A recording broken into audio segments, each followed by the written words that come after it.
नमस्कार। किस्सा घर और मनोरंजन चैनल पर आपका हार्दिक स्वागत है। द्वादश ज्योतिर्लिंग की कथा, कहानी और उनके महत्व की श्रृंखला में आज मैं आपके लिए लेकर आई हूँ 5वें ज्योतिर्लिंग श्री केदारनाथ जी की कहानी और उनके महत्व के बारे में। तो दोस्तों, सबसे पहले यदि आपने इस चैनल को अभी तक लाइक सब्सक्राइब नहीं किया है तो प्लीज़ मेरी विनती है, पहले इस चैनल को लाइक और सब्सक्राइब कर लीजिए। और अब चलती हूँ आज के प्रसंग पर। पर्वतराज हिमालय की केदार नाम की चोटी पर स्थित श्री केदारेश्वर महादेव की प्राकृतिक शोभा तो देखते ही बनती है। इस चोटी के पश्चिमी भाग में पुण्यसल्या मंदाकिनी नदी के तट पर स्थित केदारेश्वर महादेव का मंदिर अपने स्वरूप से ही हमें धर्म और अध्यात्म की ओर बढ़ने का संदेश देता है। चोटी के पूर्व में अलकनंदा के सुरम्य तट पर बद्रीनाथ का परम प्रसिद्ध मंदिर है।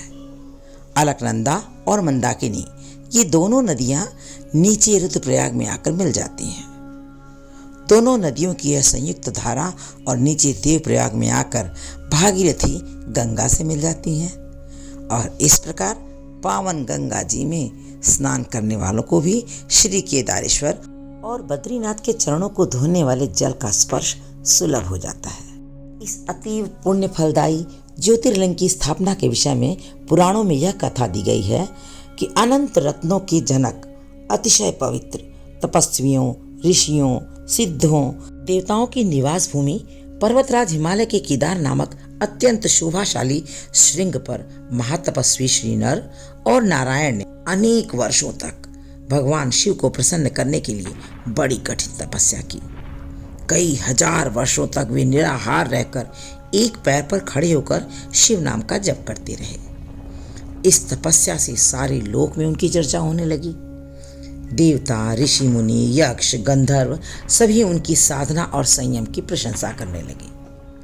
चराचर के पितामह ब्रह्मा जी और सबका पालन पोषण करने वाले भगवान विष्णु भी महातपस्वी नर नारायण के तप की भूरी भूरी प्रशंसा करने लगे।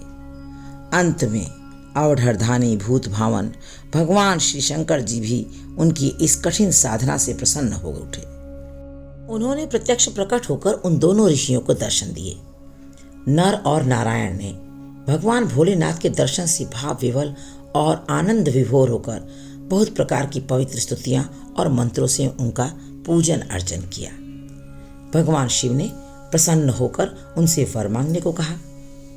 भगवान शिव की ये बात सुनकर दोनों ऋषियों ने उनसे कहा, हे देवाधिदेव महादेव, यदि आप हम पर प्रसन्न हैं तो भक्तों के कल्याण हेतु आप सदा सर्वदा के लिए अपने स्वरूप को यहाँ स्थापित करने की कृपा करें।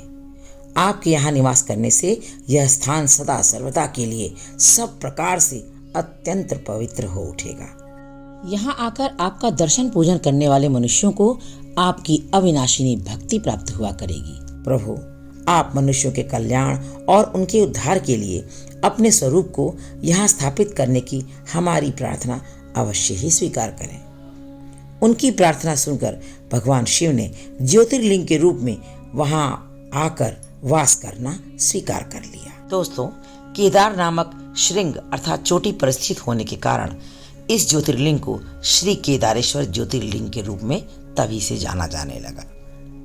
भगवान शिव से वर मांगते हुए नर और नारायण ने इस ज्योतिर्लिंग और इस पवित्र स्थान के विषय में जो कुछ भी कहा है वह अक्षरशः सत्य है। इस ज्योतिर्लिंग के दर्शन, पूजन और यहाँ आकर स्नान ध्यान करने से भक्तों को लौकिक फलों की प्राप्ति होने के साथ साथ अचल शिव भक्ति तथा मोक्ष की प्राप्ति भी हो जाती है। केदारनाथ मंदिर के विषय में एक अन्य कथा भी प्रचलित है। मान्यता है कि महाभारत के युद्ध में विजयी होने पर पांडव अपने भाइयों की हत्या से मुक्ति के लिए भगवान शिव का आशीर्वाद पाना चाहते थे, परंतु भगवान उनके इस कर्म से प्रसन्न नहीं थे, इसलिए वे केदारनाथ चले गए। पांडव भी उनके दर्शन करने के लिए पीछे पीछे केदारनाथ पहुंच गए। पांडवों के वहां पहुंचने पर भगवान शिव ने भैंसे का रूप धारण कर लिया, जिसके बाद वे अन्य पशुओं के बीच में चले गए ताकि पांडव भगवान शिव के उस रूप को पहचान ही न पाए। कहते हैं कि भीम ने विशाल काय शरीर धारण कर 2 पहाड़ों पर अपने पैर फैला दिए, जिसके बाद उस पहाड़ के नीचे से सभी पशु तो निकल गए, लेकिन वहां मौजूद एक भैंस ने ऐसा नहीं किया। जिसके बाद भीम पूरी शक्ति से भैंस की ओर झपटे, लेकिन वह जमीन में समाने लगा। तभी भीम ने उसकी पीठ का पिछला हिस्सा पकड़ लिया। कहा जाता है कि भगवान शिव ने भैंसे का रूप धारण किया था। मान्यता है कि भगवान शिव पांडवों की इच्छा शक्ति से इतने प्रसन्न हुए कि उन्हें दर्शन देकर उन्हें हत्या के पाप से मुक्त होने का आशीर्वाद दे दिया। ऐसी मान्यता है कि भैंसे की पीठ को भगवान शिव का रूप मानकर तभी से केदारनाथ में भगवान शिव की पूजा होने लगी। ऐसा माना जाता है कि इस मंदिर का निर्माण भी पांडवों ने ही करवाया। हर हर महादेव। द्वादश ज्योतिर्लिंग की श्रृंखला में ये 5वें ज्योतिर्लिंग की कहानी और महत्व निश्चय ही आपको पसंद आई होगी। मेरा आप सभी से विनम्र निवेदन है, चैनल को लाइक, सब्सक्राइब और शेयर अवश्य करिएगा। कमेंट बॉक्स में लिखकर मुझे बताइएगा कि आपको 5वें ज्योतिर्लिंग की ये कहानी कैसी लगी। मिलती हूँ अगली ज्योतिर्लिंग की कहानी के साथ। तब तक के लिए हर हर महादेव।